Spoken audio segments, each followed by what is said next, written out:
completa é Uma Reissorrekia e eu tenho 23 anos. O simples fato de você enviar um currículo, a pessoa te liga e eu sempre deixo claro ao término, tem algum problema que eu seja uma menina trans? E para alguns tem, para outros não. Na hora que você chega para a entrevista, se torna um processo extremamente violento e cruel. Essa é a real.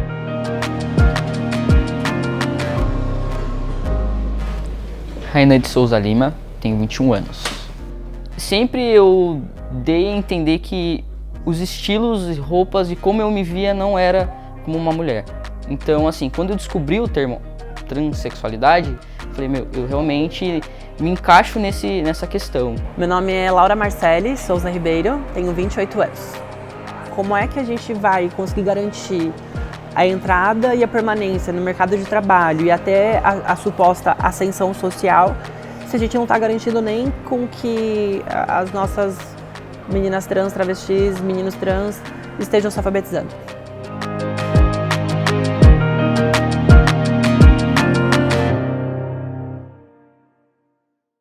O primeiro momento que eu encarei o mercado de trabalho foi ao retorno dos intercâmbios. Eu achava que eu tinha rompido com a barreira de gênero no sentido que depois de tudo que eu tinha feito, eu achava que eu não ia encontrar as dificuldades que eu encontrei. Mas, na verdade, pouco importa para o mundo, sabe? Pouco importa se você está numa federal, pouco importa se você tem boas notas, pouco importa se você fez intercâmbio, se você publicou artigo, onde você publicou, você segue sendo alguém que não tem uma identidade padrão, uma identidade normal para eles. Quando eu paro para pensar que dentre 10 eu sou uma e outras 9 estão na rua, é extremamente doloroso. Quando você fala, nossa, é gostoso. Obviamente que eu tenho prazer em estar onde eu estou, de ter conquistado, mas quando eu paro para pensar que eu sou a primeira, ou que eu sou uma das poucas, ou que eu sou a única, isso e aquilo, isso não é motivo de orgulho, isso é motivo de dor, isso é motivo de chegar em casa depois de um processo seletivo e chorar. Sempre fui a gay afeminada, né? E aí eu acho que era uma coisa mais velada, talvez. Eu acho que era uma coisa assim, tipo, às vezes um comentário ou outro. Eu já ouvi absurdos do tipo assim, olha, né, na época, ele não consegue fazer uma tabela no Excel com cor, nossa, mas como pode um gay não gostar de cor, né? E aí comentários assim de uma chefia que você ficava, peraí, mas será mesmo e tal? Aí hoje já é diferente, hoje eu acho que é diferente e é bem mais pesado, porque até no trajeto para o trabalho eu já estou sofrendo. Porque do momento que eu pisei para fora, coloquei meu pezinho para fora de casa, eu vou receber olhares, né? As pessoas, elas têm essa tendência a praticar a violência muito antes de abrir a boca ou de partir para agressão. Elas já estão praticando a violência só com o olhar. No momento que eu entrei no SESC, eu comecei a perceber esse transtorno diário que era viver e trabalhar, né? Aí eu parei para pensar e falei, não, acho que eu preciso cuidar da minha saúde mental. Foi aquela sensação de alívio, né, de falar, nossa, finalmente, um emprego. E um emprego num lugar bom, num lugar que já era notadamente sabido, já que tinha uma política de acolhimento, né? Faz muito sentido para o SESC promover essa diversidade, né? A gente acredita que a diversidade, é a convivência com o diferente, com o diverso que consegue promover de fato uma cultura da paz, né? Uma cultura de entender o outro, né? Da empatia. Essa guinada que a gente está dando rumo à civilidade, ela não tem volta. É muito bacana quando você consegue se colocar no lugar do outro, né? E aí a gente consegue sair de visões que vão do preconceito para visões que são de fato empáticas e conseguem de fato enxergar as pessoas para além, né, dos rótulos. Eu não tinha muitas referências assim, né? Então eu sentia que algo não estava certo ali, mas eu não tinha muita noção do que fazer, né? Inclusive essa é uma constante na vida de todas as pessoas LGBTs, né? Chegou no nível de ser algo de fato essencial para minha existência e chegou num fato que era assim, eu já não tenho nada a perder, porque naquele momento o meu maior medo era tipo perder meu relacionamento, perder minha família, e eu não tinha feito nada para perdê-los. E por outro lado, eu já tinha minimamente conquistado, passado pela iniciação, tava com os intercâmbios em mão, estava no SESC, então eu estava minimamente segura comigo para não somente modificar meu nome, mas conseguir correr atrás disso, porque também tem os seus gastos, e também começar o meu processo, tipo, de hormonização, enfim, e fazer todas as modificações que eu gostaria por conta própria. Não basta, eu acho, que a gente pensar hoje só em, vamos abrir as portas do mercado de trabalho, né? Porque, veja bem, a gente está desde a década de 50 tentando se inserir no mercado de trabalho, né?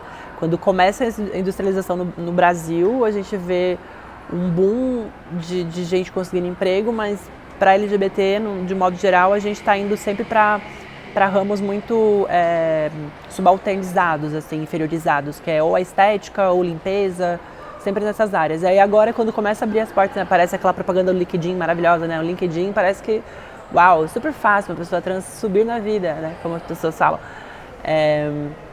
Mas aí a gente começa a perceber que não. Mesmo diante de toda essa onda que parece ser, né? Tem um time que diz, é progresso, é vanguarda, mas assim, previdência para quem? Meninas trans não se aposentam, gente. E mesmo que ela se aposentasse, pensar em aposentadoria para quê? Se morremos com 35 anos.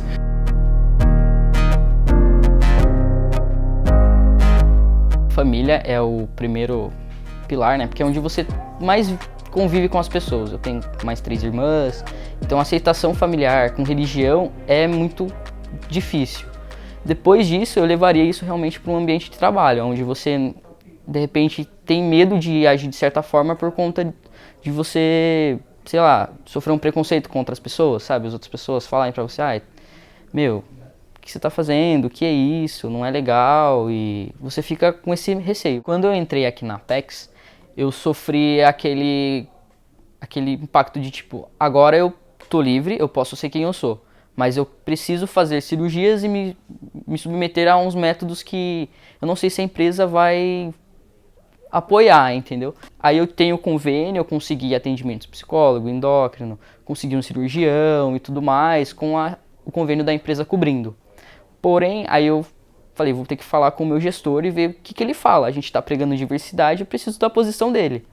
Aí eu cheguei no meu gestor de RH e falei com ele, falei, olha, eu quero ser sincero com você, eu sei que é complicado para a empresa como um todo, e eu tenho um compromisso com vocês, eu quero saber se isso não vai atrapalhar. Tem algum problema? Ele, não, a gente apoia a diversidade, aqui a gente é empresa que está incluindo.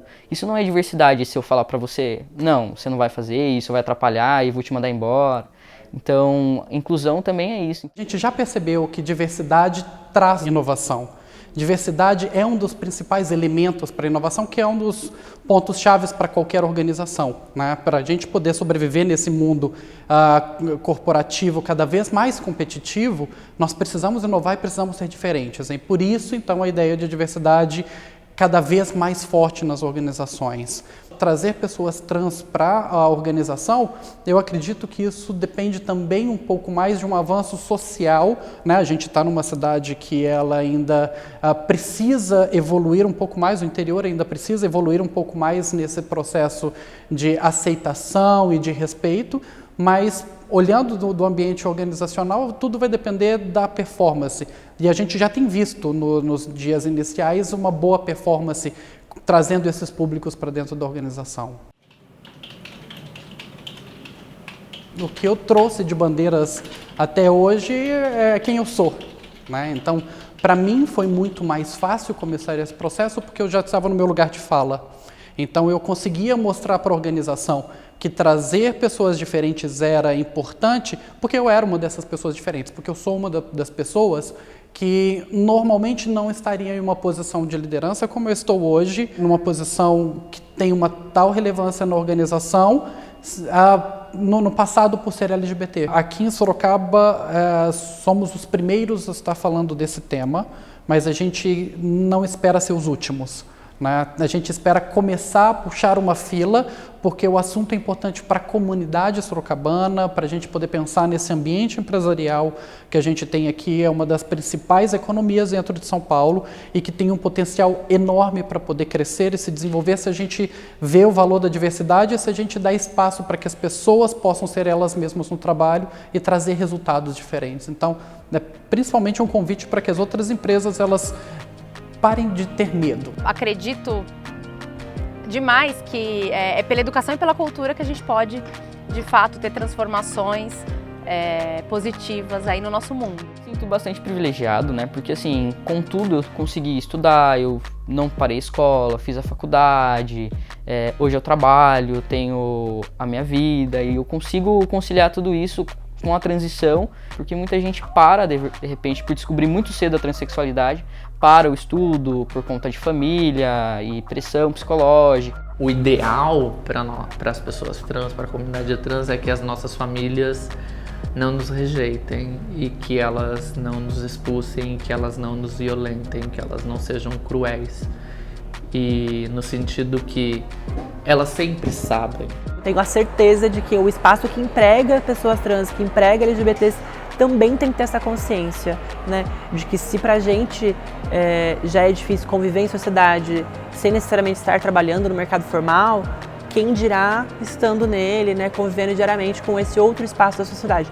Então, as empresas, aos gerentes que estão aí, né? Buscando essa inserção, é um apelo que eu faço também, né? Pensem como é a vivência dessas pessoas e comecem a também pautar suas decisões, seu gerenciamento e até a forma como você julga a competência dessas pessoas dentro dessa realidade, de que para elas é muito mais difícil só estar no trabalho.